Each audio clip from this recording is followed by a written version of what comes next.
Hello everyone, welcome to our YouTube channel the commerce show. आज हम लोग solve करने वाले हैं 50 MCQs। किससे रिलेटेड? आपके सब्जेक्ट अप्लाइड बिजनेस स्टैटिस्टिक्स। आपको कुछ नहीं करना है, बस आपको क्या करना है, अपने नोटबुक और पेन लेकर बैठना है। जो जो चीज़ें हम आपको समझाते जा रहे हैं उनको आप नोट करते जाएंगे, ठीक है।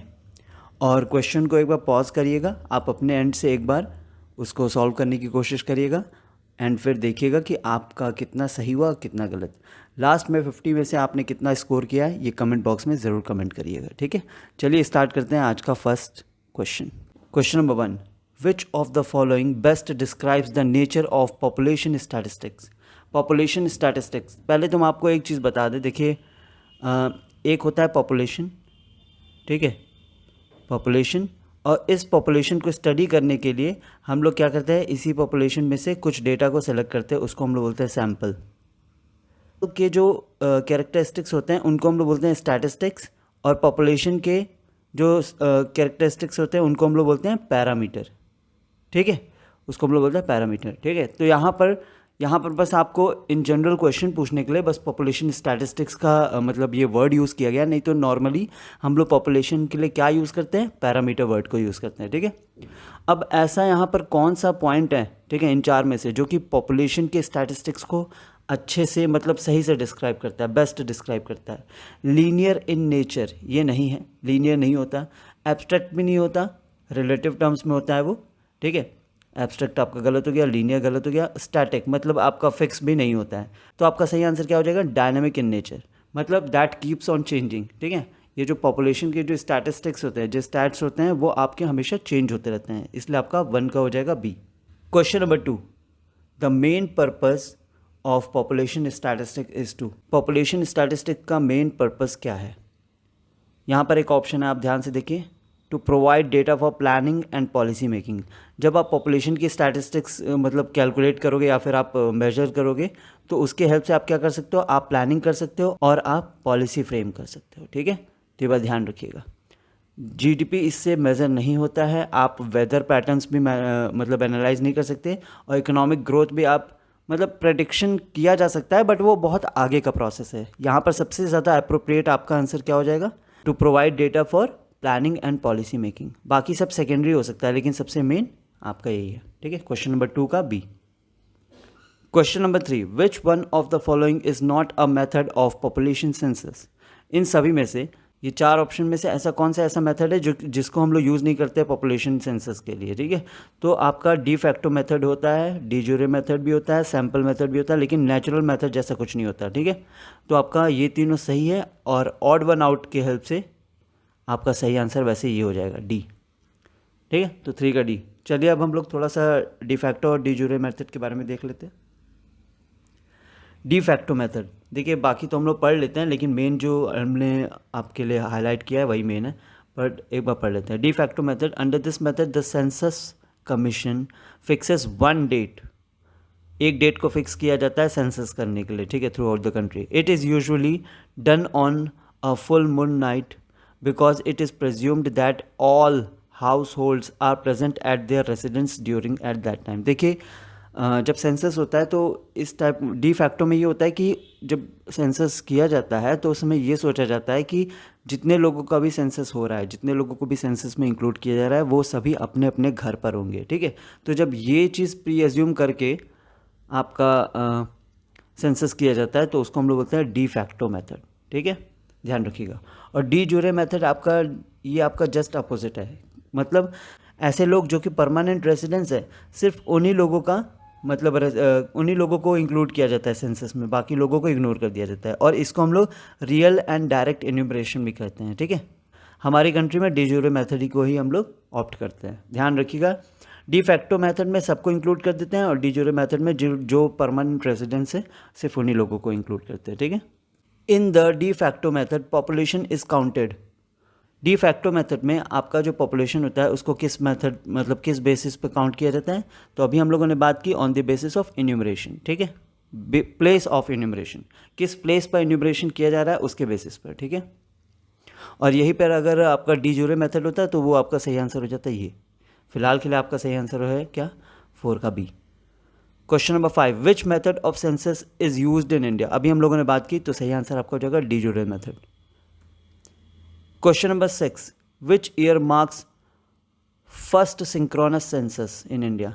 फर्स्ट सिंक्रोनस सेंसस, अब ये जानने से पहले वैसे तो इसका सही आंसर आपका 1881 है, ठीक है 1881, लेकिन इसके बारे में देख लेते हैं सिंक्रोनस सेंसस के बारे में। सिंक्रोनस सेंसस में देखिए बस आपका पॉपुलेशन ही काउंट नहीं होता, इसमें और भी कई सारी चीज़ें हैं जो इंक्लूड होती हैं, जैसे classification of demographic, economic and social characteristics took in the entire continent of British India accept Kashmir, ठीक है। मतलब आप ये ध्यान रखिए, सिंक्रोनस सेंसस में आपके पास पॉपुलेशन काउंट नहीं होता, बाकी चीज़ों पर भी ध्यान दिया जाता है। अब हम लोग पूरा पढ़ लेते हैं, ठीक है। In this census the main emphasis was not only laid on the complete coverage but also the classification of demographic, economic and social characteristics took in the entire continent of British India। मतलब यहाँ पर India के बारे में बात की जा रही है एक्सेप्ट कश्मीर, ठीक है। तो आपका 6 का सही आंसर क्या था 1881। ध्यान रखिएगा फर्स्ट सिंक्रोनस सेंसस कब हुआ था आपका 1881 में। Question number 7, the population census in India is conducted after every 10 years, ठीक है। आपको ध्यान रखना पड़ेगा इंडिया में जो सेंसस होता है पॉपुलेशन का वो हर 10 साल के बाद, यानी कि एक डिकेड के बाद उसको मतलब वो होता है, ठीक है। लास्ट 2011 में हुआ था। Who is responsible for conducting population census in India. अब देखिए यहाँ पर 4 बॉडी दी हुई है और इन चारों में से कौन मतलब रिस्पॉन्सिबल है आपके सेंसस करने के लिए। तो यहाँ पर सही आंसर आपका हो जाएगा registrar general and census commissioner of India. देखिए आपको कुछ चीज़ें जो आपको क्रैम करनी पड़ेगी, वो समझने वाली कुछ चीज़ें नहीं है, बस आपको याद करना पड़ेगा, ठीक है। तो आपको ध्यान रखना पड़ेगा कि registrar general and census commissioner of India is responsible for conducting the population census of India in India.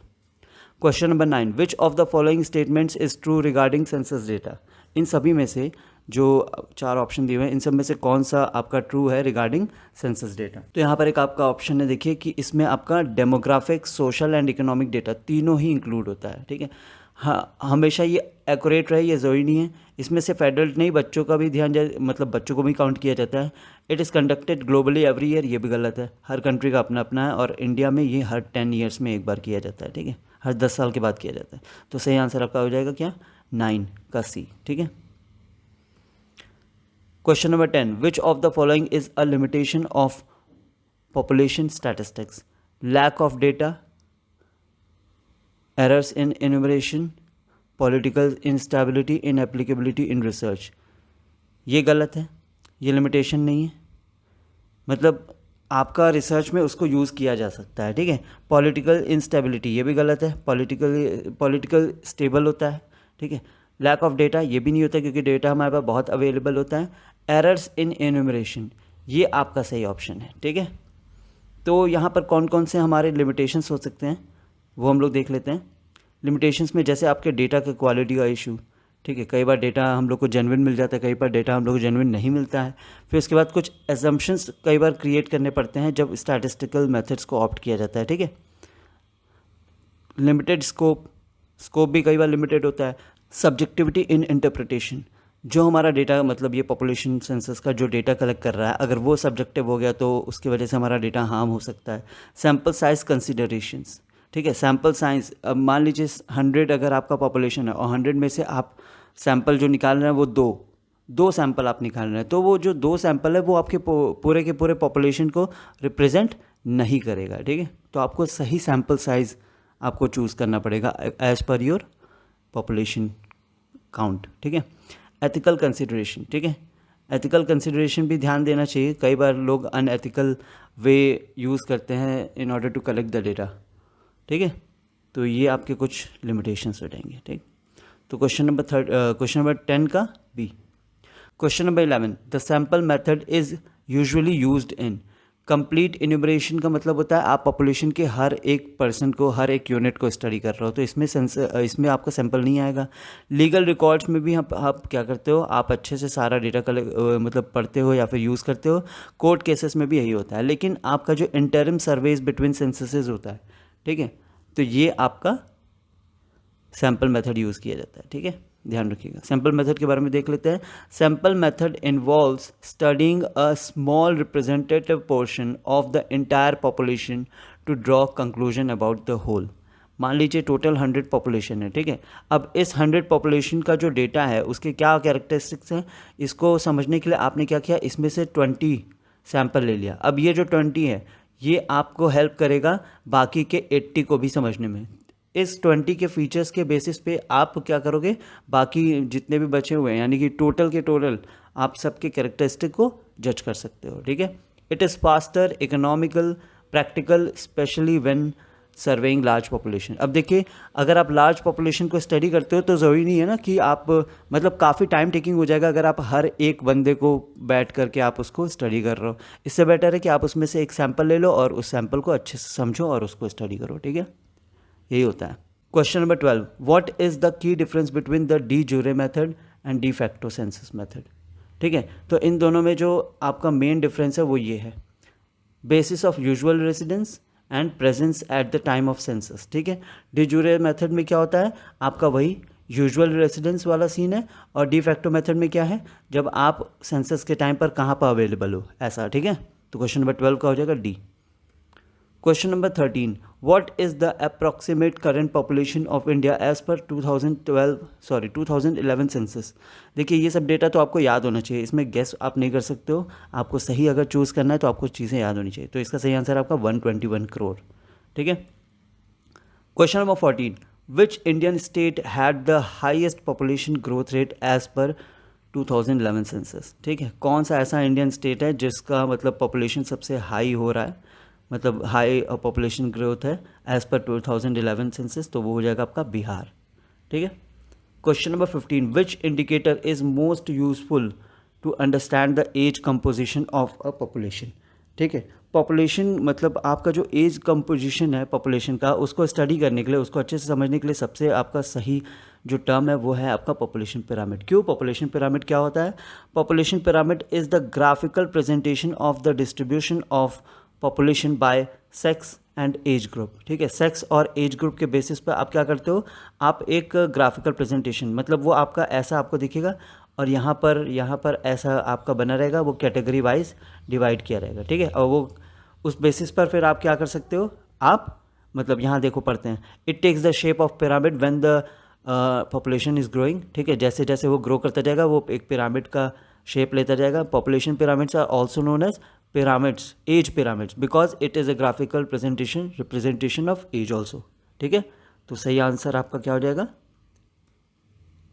15 का C. Question number 16, which of the following is not directly collected in the Indian census, मतलब इन चारों में से ऐसा कौन सा data है जो कि डायरेक्ट कलेक्ट नहीं किया जाता है, वो है आपका एनुअल इनकम, ठीक है, ध्यान रखिएगा। Question number 17, which of the following years had the highest decadal growth in India, ठीक है। तो आपको यहाँ पर पता करना है ये जो डिफरेंट पीरियड्स लिखा हुआ है, इन चारों पीरियड्स में से सबसे ज़्यादा मतलब कौन सा ऐसा डिकेड है जहाँ पर ग्रोथ रेट सबसे ज़्यादा रहा है। तो इसका सही आंसर हो जाएगा आपका 17 का आपका बी। तो आपको ध्यान रखना पड़ेगा 1971 से लेकर के 1981 ये आपका सबसे हाईएस्ट डिकेडल ग्रोथ रेट है, मतलब इस टाइम पीरियड पे इस 10 ईयर्स के बीच में आपका ग्रोथ रेट सबसे ज़्यादा था।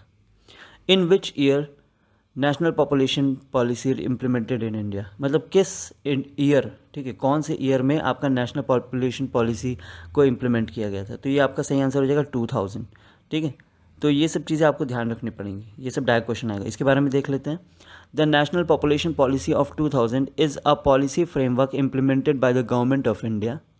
It aims to address the challenges and issues related to population growth and family planning in the country, ठीक है। It aims to achieve sustainable development, ठीक है, ये बात ध्यान रखिएगा।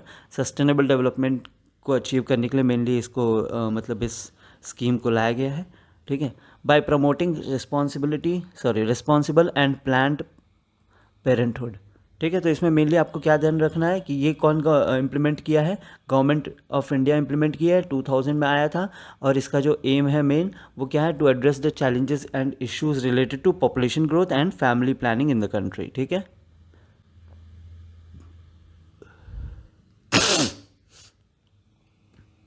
Question number 19, the term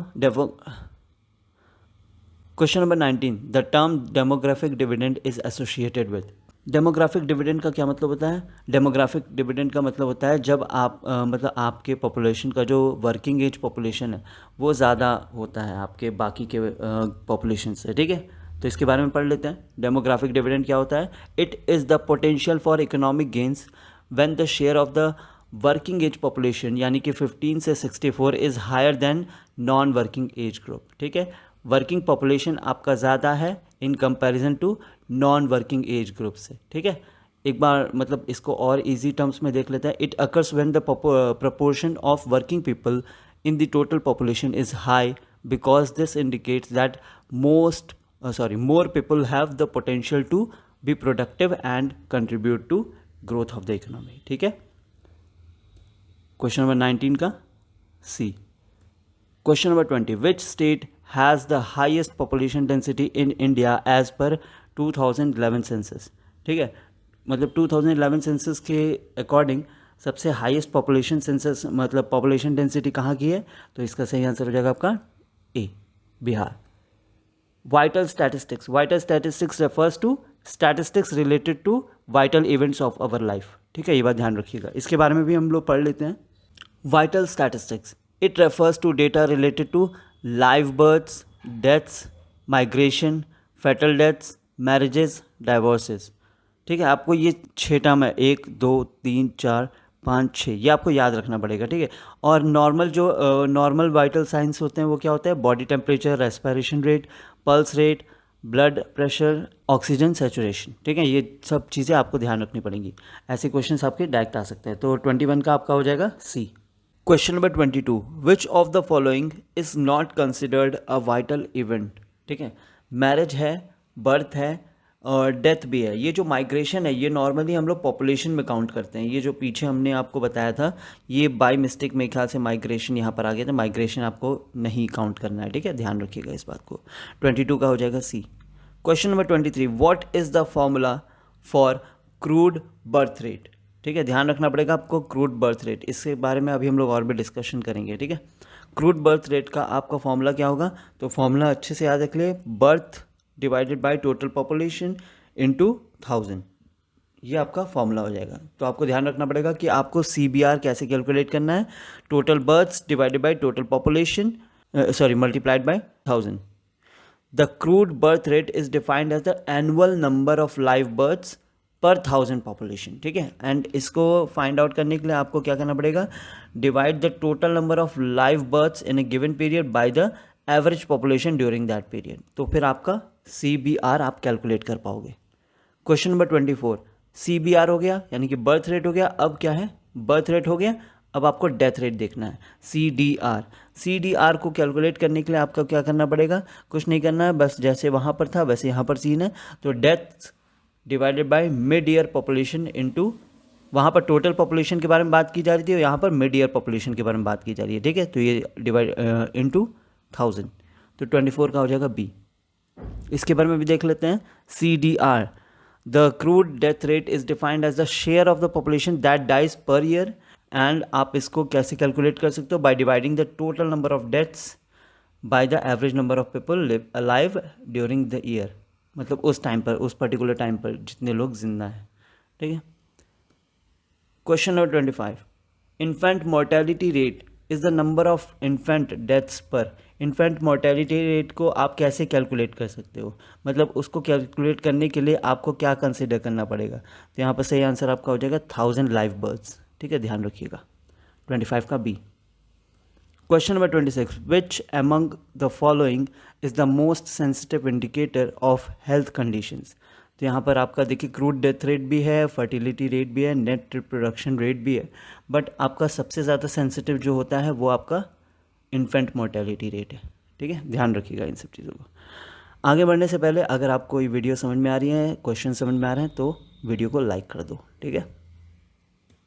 question number 27, fertility rate is defined as per. Fertility rate को आप कैसे डिफाइन कर सकते हो? Fertility rate is defined as per births per 1000 women of reproductive age, ठीक है। ये सब चीज़ें आप लोग को याद रखनी पड़ेंगी। 27 का B. Question number 28, the total fertility rate refers to. Total fertility rate का डेफिनेशन क्या होगा, मतलब आप कैसे क्या समझते हो टोटल फर्टिलिटी रेट से? It is the average number of children born per women. ठीक है, एक माँ कितने बच्चों को जन्म देती है उसका एवरेज नंबर, तो ये हो जाएगा आपका TFR यानी कि टोटल फर्टिलिटी रेट। 28 का A. Question number 29, net reproduction rate NRR equals. तो इसका आपका कुछ सिचुएशन है कि 1 रहेगा तो कितना होगा, 1 से ज़्यादा होगा तो कितना होगा, 1 से कम रहेगा तो क्या होगा सीन। तो इसी से रिलेटेड हम लोग आगे देखेंगे। पहले फ़िलहाल के लिए आप लोग इतना ध्यान रख लीजिए, NRR आपका 1 होगा अगर पॉपुलेशन अपने आप को रिप्लेस कर रहा है। ठीक है, मतलब जितने लोग मर रहे हैं उतने लोग ही आपके पैदा भी हो जा रहे हैं, जितने डेथ्स हो रहे हैं उतने ही आपके बर्थ भी हो जा रहे हैं। जब आपका डेथ और बर्थ दोनों इक्वल हो जाएगा तो फिर वहाँ पर NRR आपको मिलेगा। ठीक है, 29 का ए। ग्रॉस रिप्रोडक्शन रेट GRR किसको कंसिडर करता है? ध्यान रखिएगा, GRR में हम लोग सिर्फ कंसिडर करते हैं फीमेल बर्थ्स को ही। ठीक है, 30 का B. Question number 31, which method is not used to collect vital statistics. इन सब में से कौन सा ऐसा मेथड है जिसमें हम लोग वाइटल स्टैटिस्टिक्स मतलब डेटा को कलेक्ट करने के लिए यूज़ नहीं करते हैं? सिविल रजिस्ट्रेशन भी यूज़ करते हैं, सेंसस भी यूज़ करते हैं, सैम्पल रजिस्ट्रेशन भी यूज़ करते हैं, लेकिन हॉस्पिटल रिकॉर्ड्स से हम लोगों को उतना एग्जैक्ट डेटा नहीं मिल सकता कि हम लोग उस पर पूरा रिलाई हो सकते। क्यों? Hospital records are not used systematically.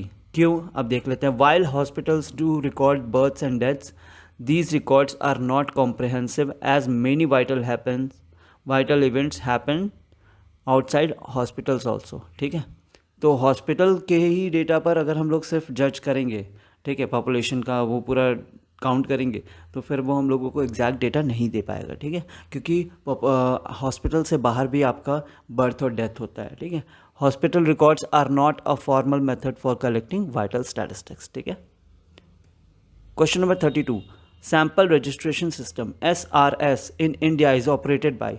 कौन ऑपरेट करता है SRS को? तो ध्यान रखना पड़ेगा, registrar general of India operate करता है आपके सैम्पल रजिस्ट्रेशन सिस्टम को। ठीक है, 32 का सी। इसके बारे में पढ़ लेते हैं। The sample registration system is a large scale demographic sample survey, ध्यान रखिएगा, which is being conducted in a random sample of villages and urban blocks. Urban और रूरल दोनों एरिया में ये कराया जाता है। इसमें कुछ मशीनरी की हेल्प से क्या किया जाता है, वाइटल इवेंट्स को या फिर वाइटल रेट्स को हम लोग क्या कर सकते हैं, कैलकुलेट कर सकते हैं। ठीक है, ये मैं आपको ध्यान रखना है, sample registration system. Question number 33, which indicator is best for international comparison of fertility. ठीक है, ये 4 पॉइंट्स में से कौन सा ऐसा बेस्ट इंडिकेटर है आपके इंटरनेशनल कंपैरिजन के लिए, ठीक है, फर्टिलिटी के टर्म्स में? तो इसका सही आंसर आपका हो जाएगा टोटल फर्टिलिटी रेट। ठीक है, ध्यान रखिएगा। Question number 34, what does a total fertility rate of 2.1 imply. अगर टोटल फर्टिलिटी रेट आपका 2.1 है तो इसका क्या मतलब है? इसका मतलब है कि आपका रिप्लेसमेंट लेवल फर्टिलिटी। अभी हमने आपको बताया था ना कि अगर आपका पॉपुलेशन अपने आप को मतलब जितनी डेथ हो रही है उतनी पॉपुलेशन आपका रिप्लेस कर दे रही है उसको, ठीक है, तो वो आपका TFR होता है। TFR का क्या कौन सा रेट? 2.1। ठीक है, एक बार पढ़ लेते हैं इसके बारे में। A total fertility rate TFR of 2.1 is considered the replacement level fertility. ये बात आपको ध्यान रखना पड़ेगा। This means that on an average a woman would need to have 2.1 children to replace her self and her partner, ensuring a stable population size over without accounting for immigration और emigration. ठीक है, ध्यान रखिएगा।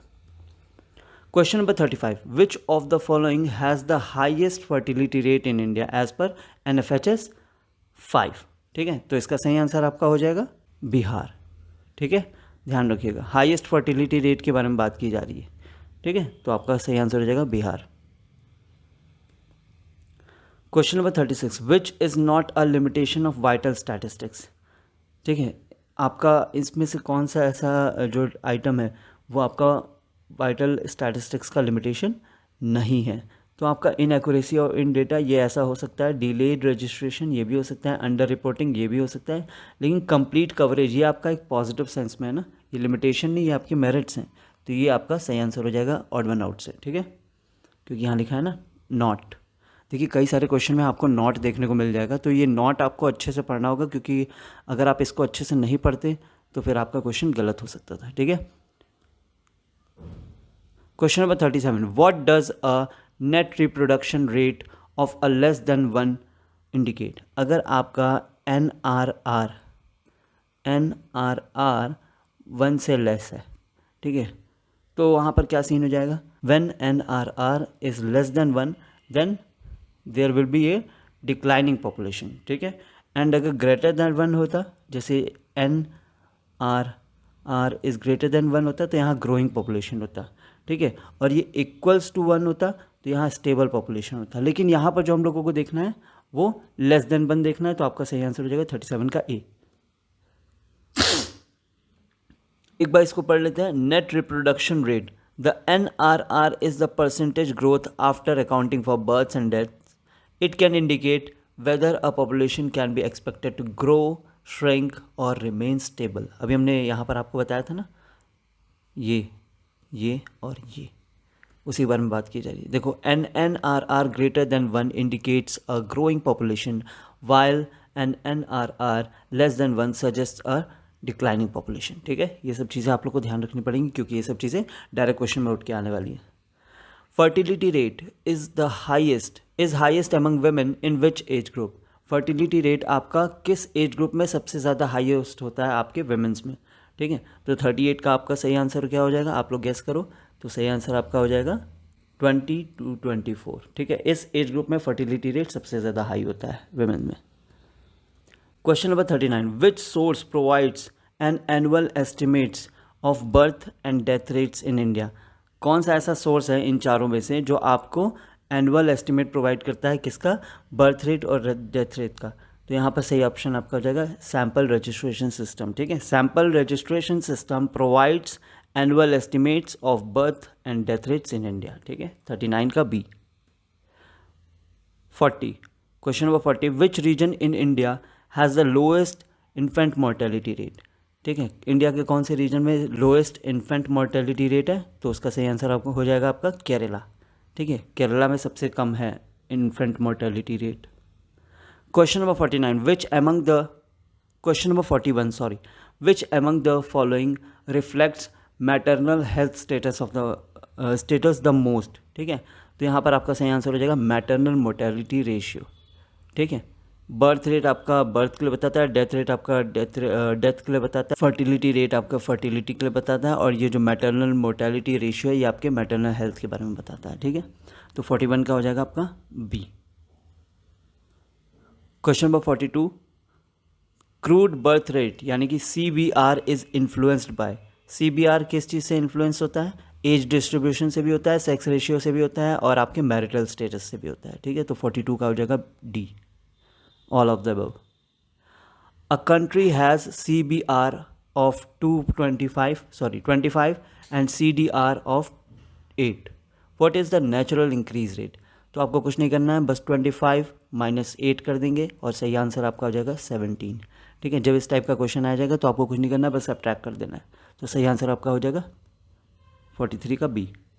Question number 44, what is the major shortcoming of crude rates. Major shortcoming क्या है crude rates का, तो यहाँ पर सही हो जाएगा क्या, आपका ये जो एज सेक्स डिस्ट्रीब्यूशन है उसको ये कंसिडर नहीं करता है। ठीक है, तो आपको ये चीज़ ध्यान रखना पड़ेगा कि आपका शॉर्टकमिंग क्या है क्रूड रेट्स का, कि ये आपके एज सेक्स डिस्ट्रीब्यूशन को काउंट नहीं करता है, कंसिडर नहीं करता है। Question number 45, if NRR is greater than 1 then it indicates. इसमें क्या इंडिकेट करेगा, ये इंडिकेट करेगा कि आपका जो फीमेल पॉपुलेशन है वो ग्रो कर रहा है। ठीक है, ध्यान रखिएगा। Which survey 46, which survey provides district wise fertility indicators in India. इन चारों में से कौन आपको डेटा प्रोवाइड करता है, सर्वे प्रोवाइड करता है, किसका, फर्टिलिटी इंडिकेटर का। ठीक है, इंडिया में। तो इसका सही आंसर हो जाएगा आपका NFHS। ठीक है, ध्यान रखिएगा, NFHS आपको डेटा प्रोवाइड करता है। TFR is calculated for which age group. TFR आपके किस एज ग्रुप के लिए मतलब कैलकुलेट किया जाता है, तो ये कैलकुलेट किया जाता है आपके 15 से 49। ठीक है, total fertility rate. Which statistical method is best for analyzing time series births. ठीक है, कौन सा ऐसा स्टैटिस्टिकल मेथड है जो आपके लिए बेस्ट है, क्या करने के लिए, in order to analyze time series birth rates. ठीक है, तो 48 का आपका सही आंसर हो जाएगा रिग्रेशन। रिग्रेशन की हेल्प से आप सबसे अच्छे से टाइम सीरीज बर्थ रेट को एनालाइज कर सकते हो। ठीक है, 48 का C. Question number 49, crude death rate is least useful in. Crude death rate आपको सबसे कम कहाँ पर यूज़ करने को दिख जाएगा, तो ये आपका हो जाएगा इंटरनेशनल कंपैरिजन। ठीक है, ध्यान रखिएगा, डेवलप्ड कंट्रीज़ में, हेल्थ प्लानिंग में, स्टडिंग रूरल डेथ्स में, इन जगह भी हम लोग हेल्प कर सकते हैं, मतलब यूज़ करते हैं, लेकिन सबसे लीस्ट यूज़फुल आपके इंटरनेशनल कंपैरिजन में होता है। ठीक है, 49 का सी। एंड आज का last question, question number 50, the most comprehensive source of demographic data is census. ठीक है, the most comprehensive source of demographic data is census. ठीक है, ध्यान रखिएगा। आई होप आप सभी लोगों ने अच्छे से अपने सारे के सारे MCQs को सॉल्व कर लिया। 50 MCQs हम लोग कर चुके हैं। ठीक है, एक वीडियो और हमने प्रोवाइड की थी जिसमें हम लोगों ने टोटल 50 MCQs कंप्लीट किए थे। ठीक है, और हमने वहाँ पर बात की थी कि हम लोग टोटल 200 हम लोग MCQs सॉल्व करने वाले हैं। ठीक है, जिसमें से हम लोग 50 फर्स्ट वीडियो में कंप्लीट किए थे एंड 50 अभी सेकेंड वीडियो में कंप्लीट हो गया। ठीक है, अब 100 MCQs आपके और बाकी हैं, वो 100 MCQs भी हम जल्दी आपको प्रोवाइड करेंगे। तब तक आप लोग लास्ट वाली वीडियो और ये वाली वीडियो दोनों को कंप्लीट कर लीजिए। जो इससे पहले वीडियो हमने अपलोड की थी उसकी लिंक हम आपको डिस्क्रिप्शन बॉक्स में प्रोवाइड कर देंगे, वहाँ से जाकर के आप चेकआउट कर लीजिएगा। ठीक है, आप सभी अपना ध्यान रखें और खूब सारा पानी पिएं। Thank you so much.